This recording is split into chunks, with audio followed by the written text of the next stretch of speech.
사도신경으로 우리의 신앙을 하나님 앞에 고백합니다.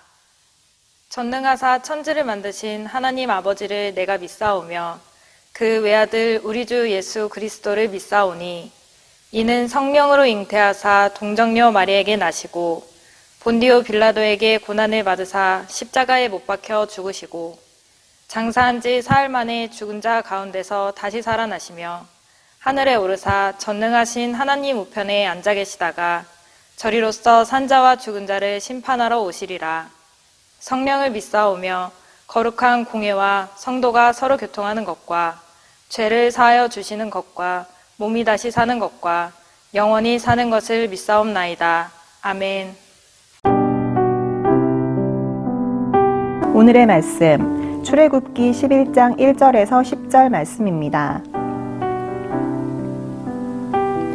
여호와께서 모세에게 이르시기를 내가 이제 한 가지 재앙을 바로와 애굽에 내린 후에야 그가 너희를 여기서 내보내리라.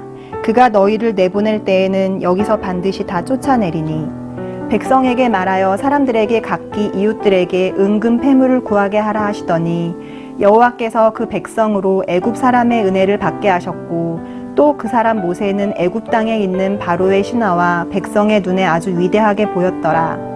모세가 바로에게 이르되 여호와께서 이와 같이 말씀하시기를 밤중에 내가 애굽 가운데로 들어가리니 애굽 땅에 있는 모든 처음 난 것은 왕위에 앉아 있는 바로의 장자로부터 맷돌 뒤에 있는 몸종의 장자와 모든 가축의 처음 난 것까지 죽으리니 애굽 온 땅에 전무후무한 큰 부르짖음이 있으리라.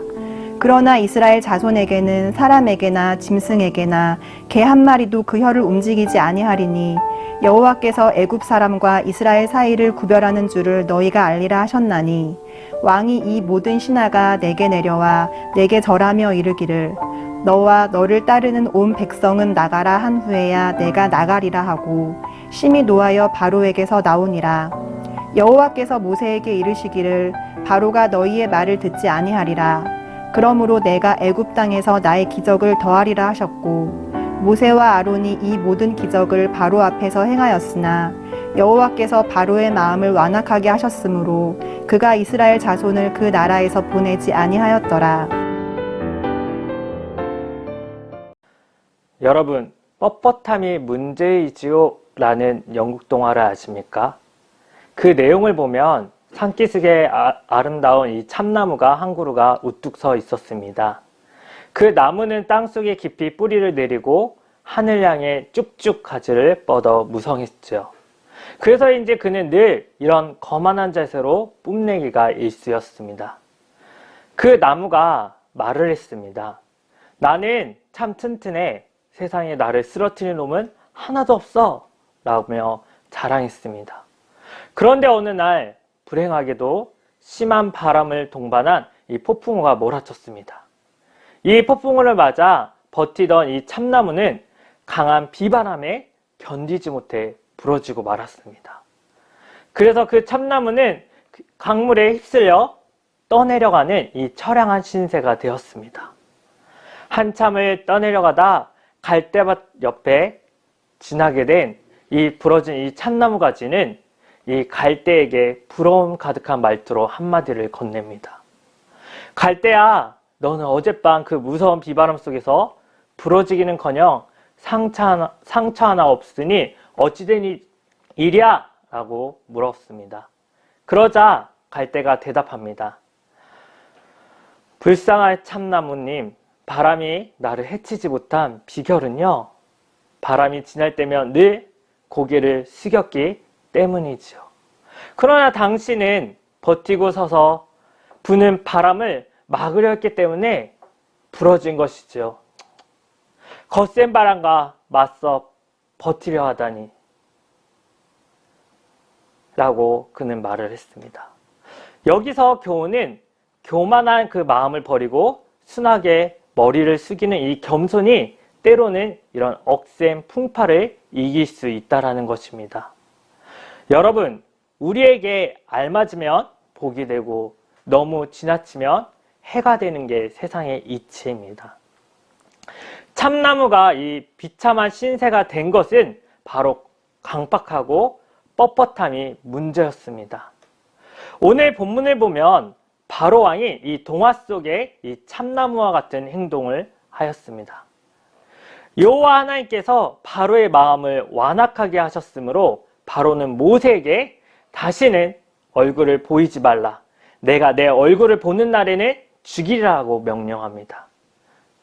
여기서 하나님께서 바로의 마음을 완악하게 하셨다라고 말씀하는데 이는 바로의 이 완악한 마음 그대로 하나님께서 내버려 두셨다라는 뜻입니다. 하지만 바로의 말에 모세는 당당하게 양과 소를 다 가지고 가야 한다고 주장을 합니다. 모세는 이미 승리를 맛보았고 어떠한 경우에도 재산을 뒤에 남겨놓을 수가 없었습니다.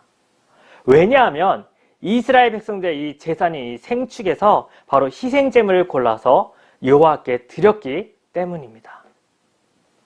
왕이 저항하면 할수록 하나님의 메시지는 그만큼 더 강렬해집니다.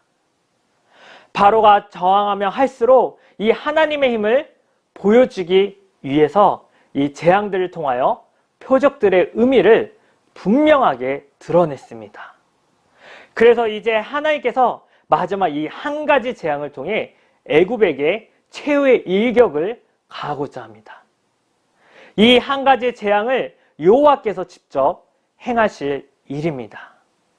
그 일을 통하여 바로가 항복하고 이스라엘로 하여금 애굽을 떠나게 할 것입니다. 이것은 이미 창세기 3장 19절 20절 그리고 6장 1절에서 예견된 일입니다. 그래서 바로가 모세에게 전혀 받아들일 수 없는 협상의 조건을 제시합니다. 이제는 여호와께서 아무 조건이 없을 것이라고 선포하시면서 바로는 문자 그대로 이스라엘 백성을 쫓아내게 될 것이라고 말씀하십니다. 뿐만 아니라 여호와께서 이스라엘 백성을 높이십니다. 그래서 이스라엘 백성에게 애굽 사람들에게 은혜를 받게 하심으로 각기 이웃들에게 은과 금 그리고 폐물을 구하게 하셨습니다. 하나님께서 이스라엘 백성들에게 애굽인으로부터 은과 금 폐물을 취하게 하십니다. 성도 여러분, 이 출애굽 이 사건은 여호와의 거룩한 전쟁 성전임을 보여줍니다.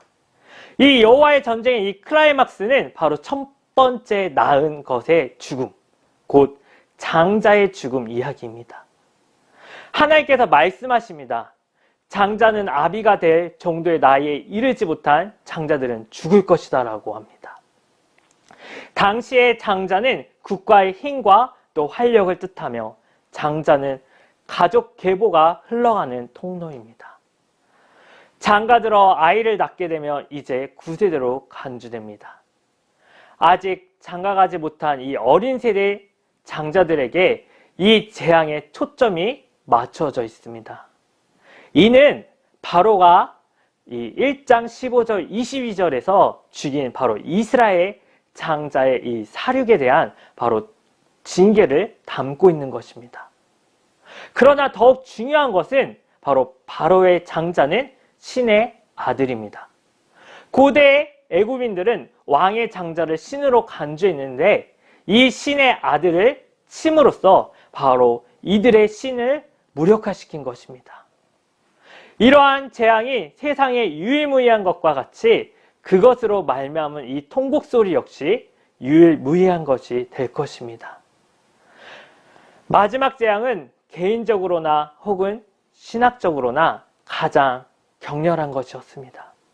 그것은 장자를 잃은 애굽의 가정들에게만 강력한 타격을 가한 것입니다.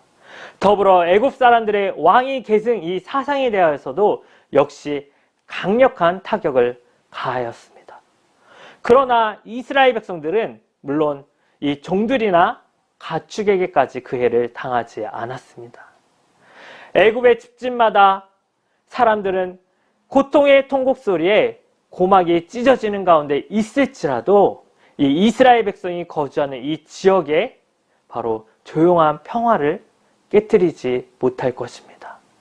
이 큰 재앙은 바로의 강박하고 교만에 대한 바로 하나님의 진노의 심판입니다. 바로의 신하들은 모세를 존경하게 되고 그 백성들을 이끌고 떠나기를 간청하게 될 것입니다. 사랑하는 우리 성도 여러분, 이 하나님에 의해 진행되는 이 모든 사건은 인간의 방법이나 행동으로 우리가 따라할 수 없다라는 것입니다. 어리석은 인간은 자신의 이 얕은 지혜로 하나님을 대신하려 합니다. 하나님은 이 바로와 같이 스스로 지혜로운 체하며 스스로 강한 체하는 이 어리석은 자들에게 스스로 올무에 빠지게 하십니다. 스스로 지혜로운 척하는 이 어리석은 자의 이 행동의 중요한 특징은 바로 자신에게 자기가 넘어집니다. 이들은 하나님 없이 살아가기 때문에 때로는 자신의 꾀로 하나님을 대신하려는 악한 자들입니다. 그러나 하나님은 스스로 지혜로운 척하는 이 어리석은 자의 강교한 계략을 스스로 무너지게 만드십니다. 허탄한 자신의 꾀에 스스로 올무가 되도록 만들어 필연적으로 실패하게 만드십니다. 그러므로 우리는 늘 겸손으로 허리를 두르고 하나님을 향한 이 신앙으로 우리가 서야 됩니다. 자신의 모든 일에 하나님의 손길에 우리가 위탁하며 사는 그런 삶이 우리가 되어야 합니다. 그러면 때로 우리가 넘어지고 이 비천한 자리에 서게 될지라도 우리 하나님께서는 그곳에서 높이시고 존귀하게 우리를 세워 주실 것입니다. 그 강한 바로 제국 앞에서 그 백성들을 높이 세워 주시듯이 하나님께서는 그의 사랑하는 자녀들로 하여금 세상에서 인정받게 하시고 은총을 잊게 하십니다. 요셉도 하나님의 도우심으로 감옥에 쫓아 전옥의 은혜를 받았습니다. 사무엘도 예수님도 자라면서 사람들로부터 더욱 은총을 받았습니다. 그러므로 우리는 하나님께 인정받는 사람이 되면 됩니다. 우리 하나님께 인정받는 사람이 됩시다. 하나님께 사랑받는 성도가 되도록 우리 욕심과 우리 탐심을 버리고 그리스도의 의로 우리 바로 서는 자가 됩시다. 혹여 바로처럼 강박하고 목이 뻣뻣한 것들이 있다면 우리 하나님 앞에 회개합시다. 낮은 자리에서 겸손하고 유한 성품으로 우리 성도들을 섬깁시다. 그리고 우리들이 행한 이 모든 것이 하나님의 영광을 드러내고 감사로 찬양하는 심령들이 됩시다. 우리는 비록 연약하지만 하나님께서 함께 하심으로 세상에서 인정받으며 은혜 받는 존재가 될 수 있을 것입니다. 믿으십니까? 아멘. 우리 광운의 모든 성도님들은 모든 일이 정말 하나님 손길에 달려있다는 것을 믿으며 승리하는 삶이 되시기를 바랍니다. 더 나아가 주님의 그 은혜로 인하여 감사와 그 기쁨이 넘쳐나는 복된 삶이 되시기를 주님의 이름으로 축원드립니다. 기도하겠습니다. 살아계신 하나님 아버지, 오늘도 말씀의 자리 사모하며 또 주님 앞에 나아가 깨닫게 해주신 그 은혜에 감사와 찬양을 올려드립니다. 긍휼을 베푸시는 하나님 아버지, 많은 사람들은 자신의 소견대로 옳다고 생각하고 교만하게 행동할 때가 많은데 그들의 헛된 욕심과 강박한 마음을 버리고 주님 앞에 돌이키는 자들이 되게 하여 주시옵소서. 긍휼함으로 하나님을 원망하고 하나님 뜻을 거슬리게 하는 자들을 주님 용서하여 주시옵소서. 사랑의 주님, 하나님의 거룩한 성도들을 기억하여 주사 세상에서 살아갈 때 주님의 그 강한 손길로 인도하여 주시고 존귀한 자로 은혜를 베풀어 주시옵소서. 그 은혜를 날마다 체험하는 자들이 되게 하여 주사 믿지 않는 자들이 하나님께 영광을 올려드릴 수 있는 그런 삶이 될 수 있도록 주님 인도하여 주시옵소서. 우리의 중보자가 되시는 예수 그리스도의 이름으로 기도드립니다. 아멘. 주님이 가르쳐 주신 기도로 예배를 마칩니다. 하늘에 계신 우리 아버지여, 이름이 거룩히 여김을 받으시오며 나라가 임하시오며 뜻이 하늘에서 이루어진 것 같이 땅에서도 이루어지이다. 오늘 우리에게 일용할 양식을 주시옵고 우리가 우리에게 죄 지은 자를 사하여 준 것 같이 우리 죄를 사하여 주시옵고 우리를 시험에 들게 하지 마시옵고 다만 악에서 구하시옵소서. 나라와 권세와 영광이 아버지께 영원히 있사옵나이다. 아멘.